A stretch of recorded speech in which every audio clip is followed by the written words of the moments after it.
이번 시간에는 꿈과 환상으로 위험에 경고하여 피하게 하시는 하나님이라는 제목을 말씀을 전합니다. 초대계 교부인 제노브는 이런 꿈을 꾸었습니다. 갑자기 그는 성령에 사로잡혀 하나님의 심판대 앞에 끌려갔습니다. 거기에는 눈으로 볼 수 없는 빛이 있었고 보좌는 오색 찬란한 불이 둘러싸여 있었습니다. 그는 심판대 앞에 던져졌고 눈이 부셔서 고개를 들 수 없었습니다. 그때 한 소리가 났습니다. 너는 누구이면 무엇을 하다가 왔느냐? 나는 크리스천입니다. 그때 심판하신 분이 말했습니다. 너는 거짓말을 하고 있다. 너는 키케르의 친구이자 그의 형제가 아니다. 그는 즉시 버림을 받았고 선별을 내렸습니다. 그는 몸을 매질을 당했고 그 양성을 볼로 인해 큰 고통을 당했습니다. 그때 그는 울면서 긍휼을 베푸라고 호소했습니다. 그 울음은 채찍과 함께 크게 울려 퍼졌습니다. 그뒤에 구경꾼들이 모여들어 심판대 앞에 있는 그를 내려다보았습니다. 그는 계속 용서를 구했습니다. 결국 그는 회개로 다시 설 수 있는 기회를 얻었습니다. 주위에 서 있는 사람들이 그에게 말했습니다. 다시는 이단들이 행하는 일을 돕지 말고 그들의 책도 읽지 말아라. 그는 하나님의 이름을 맹세해서 전에는 돈을 받고 이단들의 일을 도와주고 그들의 책을 읽었지만 이제부터는 다시 그런 일을 하지 않겠습니다. 그래서 그는 풀려났습니다. 제대로의 꿈의 반응입니다. 마침내 나는 지상세계로 돌아왔습니다. 꿈에서 깨어난 나의 두 눈이 퉁퉁 부어있는 걸 본 사람들이 모두 놀라서 무슨 일이라고 물었습니다. 나의 영혼에게 실제로 시퍼렇게 멍이 들고 있었고 한참 동안이나 그 상처가 몸이 아파서 견디기가 힘들었습니다. 그들은 내 꿈 이야기를 모두 깊은 감동을 받았습니다. 이 꿈은 가볍게 웃어 넘겨버릴 수 없는 심한 꿈이었습니다. 그래도 괴로운 세상의 책들을 읽는 열심보다 더 뜨겁게 열정으로 하나님의 책을 읽게 되었습니다. 여러분 그 꿈에 완전히 사로잡혀 있었습니다. 꿈에 가진 채찍 자국에 꿈을 깬 후에도 그대로 남아있었을 뿐 아니라 비록 꿈의 한 명세긴 하지만 그는 그 서약을 지키려고 노력했기 때문이다. 이 꿈을 꾼 후 제노브는 사막에 숨어 살면서 홀로 수도 생활하기 시작했습니다. 거기서 성경 연구를 계속하여 그는 수년 후에 콘스탄티노플로 이주하여 나디엔의 그레고리에게 배웠습니다. 그는 결국 저명한 성경학자가 되었고 로마 교황 다마스커스 1세의 부름을 받아 380년 로마로 가서 성경을 라틴어로 번역하는 기념적인 사업을 맡게 되었습니다. 당시 로마 제국은 라틴어를 공용어로 사용하기 있었기 때문에 제롬처럼 그리스와 히브리어를 능통한 학자들을 찾아보기 힘들었습니다. 그 위에 불게이트 성경화가 부르게 된 이 라틴어판 성경은 오늘날도 성경학계에서 권위 있는 번역본으로 널리 알려져 있습니다. 제롬은 이 꿈을 소중하게 여기고 꿈에 전해진 메시지를 귀에 기울였으나 그는 이 꿈을 하나님부터 온 것임을 조금도 의심하지 않았습니다. 물론 이 꿈이 제롬에게 교회법을 어기라고 붙인 건 아니었습니다.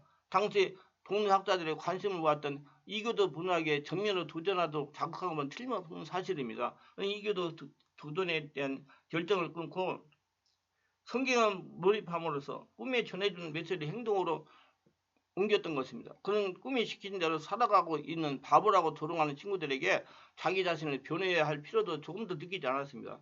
물론 이 꿈은 문제적으로 뚜렷한 메시지를 제공해 보이고 있습니다. 그러나 그가 꾼 다른 꿈이나 환상들을 여러 가지 상징도 가득 찬 것이었습니다. 그리고 자신의 죽음에 관한 꿈 또는 산과 바다를 넘어서 공중으로 날아가는 꿈 등을 꾸고 난 후에 이 꿈들을 해석하기 위해서 깊은 명상이 필요했을 것입니다. 여러분은 그의 설정과 변전적인 저술에서 자신의 꿈 이야기들을 끊임없이 자주 언급하고 있습니다.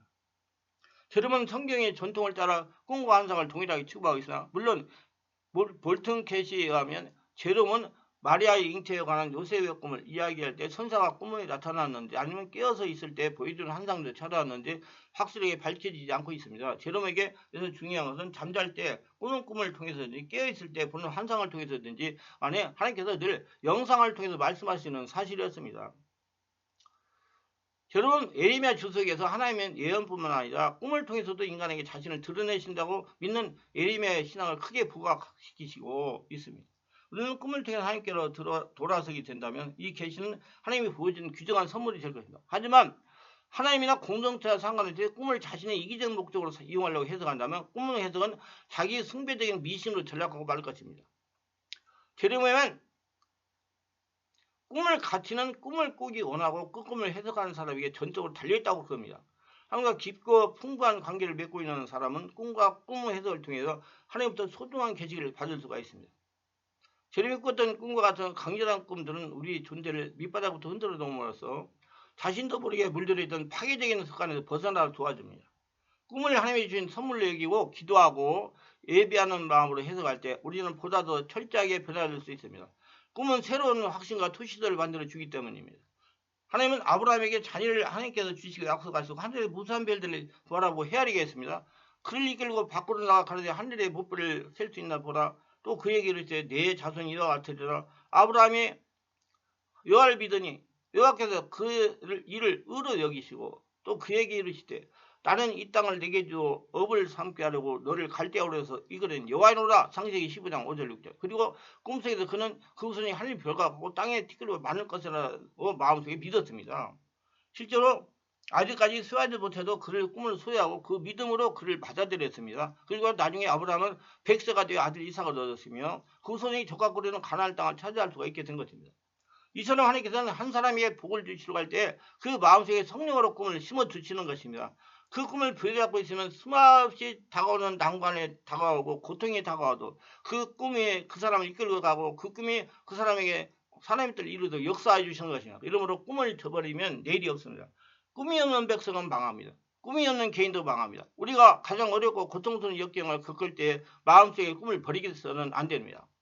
바로가 꿈을 꿨어요. 바로가 꿈을 보니까 하숙에 살찐 7 암소가 들여와서 풀을 먹더니 그제 파리한 7 소가 나와서 그 살찐 암소를 다 잡아먹고도 그대로 파리했습니다.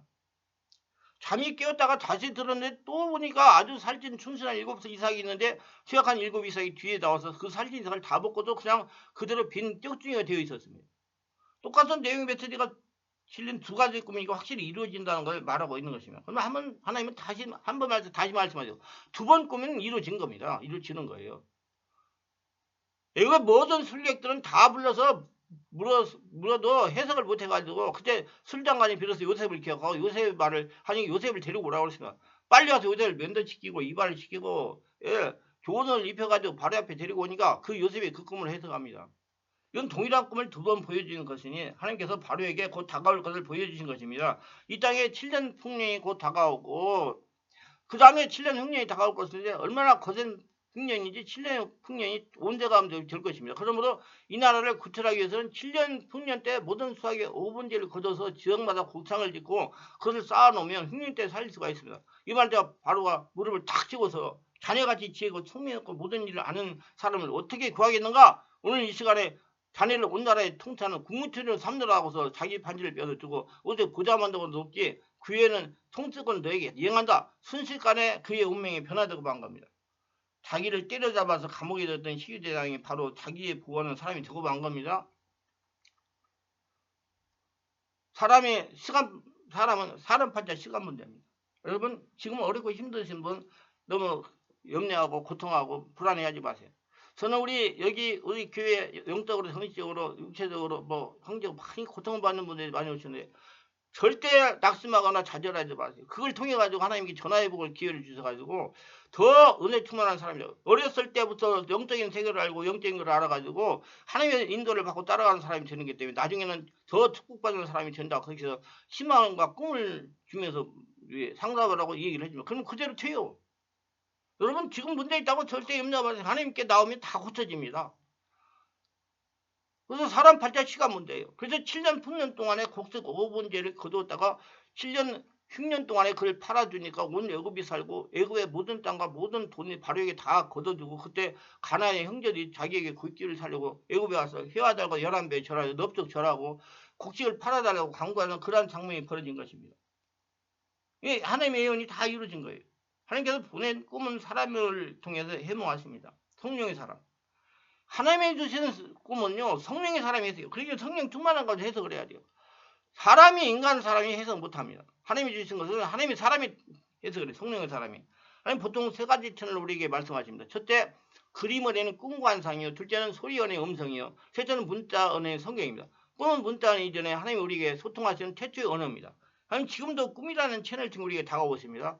꿈은 미신이 아닙니다. 꿈은 언어의 운차도 아닙니다. 꿈은 밤에 말씀하는 하나님의 언어요. 하나님의 손수 그리시는 그림이요. 하나님의 자신을 연출하는 동영상입니다. 하나님의 계시이며 하나님 우리에게 알려주는 축복의 메시지입니다. 경고의 언어입니다. 하나님 앞으로 우리에게 닥칠 환난이나 사고를 미리 경고하시는 것입니다.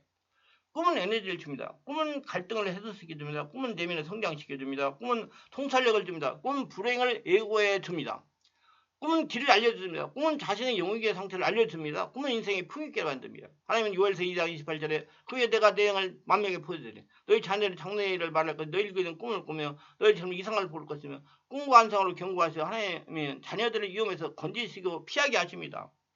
꿈과 환상에 너무 신성시하며 도취되지도 마시고 무시하지도 말고 성령으로 잘 해석해서 하나님의 인도를 따르시기를 바랍니다. 그래서 축복의 도구들이 다 되시기를 주의 이름으로 축원합니다. 기도합니다. 오늘도 저의 설교를 끝까지 들으신 분들 축복하시옵소서. 특별하게 구독, 좋아요, 알림 설정하신 분들 축복하시고 은혜 충만 성령 충만 성령으로 모든 것들을 해석하고 따라가서 하나님의 복을 받으며 하나님의 영광 가운데 하나님의 살아계를 증명하는 도구들이 다 되도록 도와주셔서 예수님 이름으로 기도드리나이다. 아멘.